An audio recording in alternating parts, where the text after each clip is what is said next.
ಇವತ್ತು ಕರ್ನಾಟಕ ರಾಜ್ಯದ ಮಹಾನ್ ನಾಯಕ ಪ್ರಹ್ಲಾದ್ ಜೋಶಿ ಅವರು ಕುಮಾರಸ್ವಾಮಿ ಅವರ ಜೊತೆಗೆ ಹೋಗಿ ಎಲೆಕ್ಷನ್ ಕಮಿಷನ್ನಲ್ಲಿ ನಮ್ಮ ವಿರುದ್ಧ ಭಾಳ ಗಂಭೀರವಾದ ಆರೋಪವನ್ನು ಮಾಡಿದ್ದಾರೆ ಅಂತೇಳಿ ಮಾಧ್ಯಮದಲ್ಲಿ ನಾನು ನೋಡಿದ್ದೇನೆ.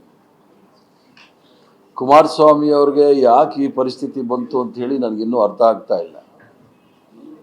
ಒಬ್ಬ ರಾಜ್ಯದ ಮಾಜಿ ಮುಖ್ಯಮಂತ್ರಿಗಳು, 2 ಬಾರಿ ಮುಖ್ಯಮಂತ್ರಿಗಳಾಗಿರ್ತಕ್ಕಂಥವರು ಕುಮಾರಸ್ವಾಮಿ ಅವರು ಪ್ರಹ್ಲಾದ್ ಜೋಶಿ ಅವ್ರ ಬಗ್ಗೆ ಏನು ಹೇಳಿದ್ರು ಅಂತ ಹೇಳಿ ನಾನು ತಿರ್ಗಾ ಹೇಳಕ್ಕೆ ಹೋಗೋದಿಲ್ಲ. ಇದೇ ಕುಮಾರಸ್ವಾಮಿ ಅವರನ್ನ ದಾಳವಾಗಿ ಉಪಯೋಗಿಸ್ಕೊಳ್ತಾ ಇರತಕ್ಕಂಥ ಈ ಮಹಾನ್ ನಾಯಕ ಪ್ರಹ್ಲಾದ್ ಜೋಶಿ ಅವರು ಕುಮಾರಸ್ವಾಮಿ ಅವರನ್ನ ಬಲಿಪಶುವಾಗಿ ಮಾಡ್ತಾ ಇದ್ದಾರೆ, ಅರಿಕೆ ಕುರಿತಾರ ಮಾಡ್ತಾ ಇರ್ತಕ್ಕಂಥ ನಾವು ನೋಡ್ತಾ ಇದ್ದೀವಿ. ಇಡೀ ರಾಷ್ಟ್ರದಲ್ಲಿ ಇದೇನು ಹೊಸದಲ್ಲ. ಕಟ್ಟಕಡೆಯ ಪಕ್ಷ ಉಳಿದಿರೋದೇ JDS. ಅಲ್ಲಿ ಶಿವಸೇನಾ, ಅಕಾಲಿದಳ, JDS, ನಿತಿನ್ ಕುಮಾರ್ ಎಲ್ಲ ಮತ್ತು TMC ಎಲ್ಲವನ್ನೂ ಸಹ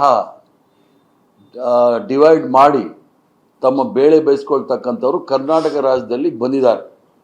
ನೇರವಾಗಿ ಪ್ರಹ್ಲಾದ್ ಜೋಶಿ ಅವರ ಪಕ್ಷ ಕಾಂಗ್ರೆಸ್ ಪಕ್ಷವನ್ನು ಎದುರಿಸಲಿಕ್ಕೆ ಸಾಧ್ಯ ಅಲ್ಲ, ಆಗೋದೂ ಇಲ್ಲ.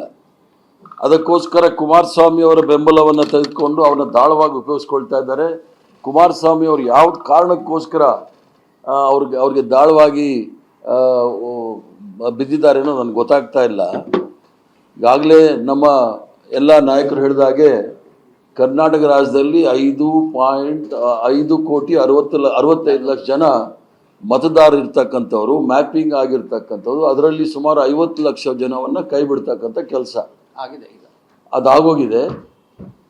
ನಮ್ಮ ಅನಿಸಿಕೆ, ಕುಮಾರಸ್ವಾಮಿ ಅವರು ಹೇಳೋದು ರಾಮನಗರದಲ್ಲಿ ಮಸೀದಿಯಲ್ಲಿ ಅಥವಾ ಕಾಂಗ್ರೆಸ್ ಪಕ್ಷದ ನಾಯಕರ ಮನೆಗಳಲ್ಲಿ ಎನ್ಯುಮರೇಷನ್ ಫಾರ್ಮ್ಸ್ ಫಿಲ್ ಮಾಡ್ತಾ ಇದ್ದಾರೆ ಅಂತ ಹೇಳಿ.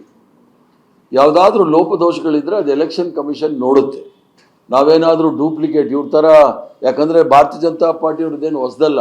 ಅವರು ಜನಸಂಘ, RSS ಅವರು ಸತ್ತೋಗಿರೋರು ಓಟ್ ಹಾಕ್ಬಿಟ್ಟು ಹೋಗಿರೋದು ನಾವು ಭಾಳ ಸಲ ನೋಡಿದ್ದೀವಿ.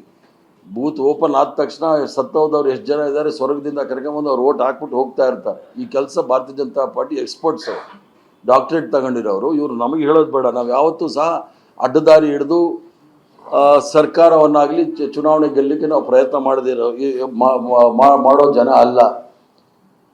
ಇವ್ರ ಪ್ರಕಾರ ಬಾಂಗ್ಲಾದೇಶಿಯವರು ಅಂತ ಹೇಳಿ ಕುಮಾರಸ್ವಾಮಿ ಅವರು ಸಹ ಹೇಳಿಕೆ ಕೊಟ್ಟಿದ್ದಾರೆ.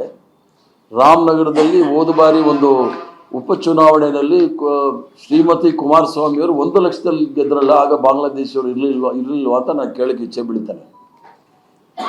ಅದ್ರ ಜೊತೆಗೆ ಏನಾದರೂ ಚಂದ್ರಶೇಖರ್ ಅವರು ಹೇಳಿದಾಗೆ ಪ್ರಹ್ಲಾದ್ ಜೋಶಿ ಅವರು ಕರ್ನಾಟಕದ ಅಭಿವೃದ್ಧಿ ಬಗ್ಗೆ, ಕರ್ನಾಟಕದ ಸಂಸ್ಕೃತಿಯ ಬಗ್ಗೆ ಪಾರ್ಲಿಮೆಂಟಲ್ಲಿ ಎಷ್ಟು ಸಲ ಮಾತಾಡಿದ್ದಾರೆ, ಯಾವ ಕಾರ್ಯಕ್ರಮಗಳಾಗಲಿ ಎಷ್ಟು ಹಣ ತಂದಿದ್ದಾರೆ ಅಂತ ಹೇಳಿದ್ರೆ ನಮಗೂ ಭಾಳ ಸಂತೋಷ ಆಗುತ್ತೆ.